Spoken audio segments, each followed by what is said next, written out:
សួស្តីបងប្អូនថ្ងៃនេះខ្ញុំមានវីដេអូថ្មីមួយទៀត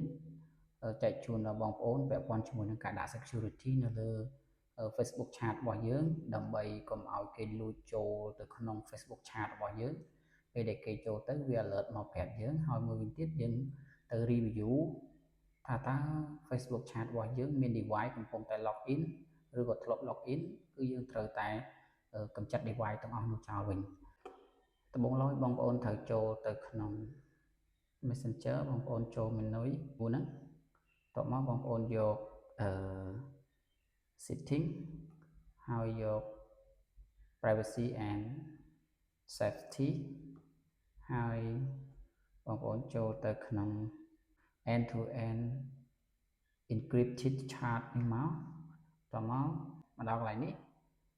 គឺបងប្អូនចូលទៅក្នុង security alert អញ្ចឹងចូល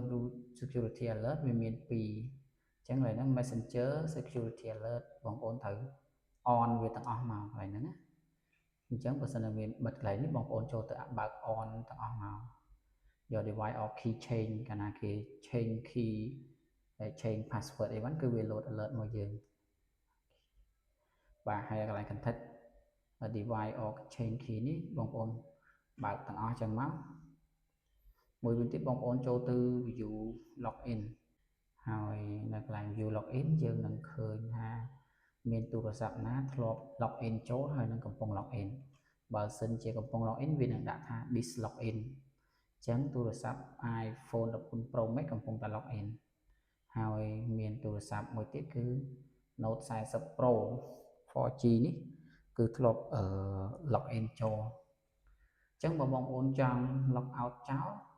បងប្អូនចុចទៅលើកន្លែងហ្នឹងមក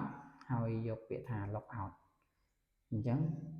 ចុចទៅពាក្យ log out នេះមកអញ្ចឹងគឺទូរស័ព្ទឬក៏ device ដែល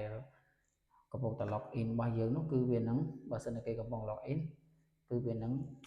បាត់ហើយលែងអាចចូលទៅក្នុង chat របស់យើងបានហើយអញ្ចឹងណា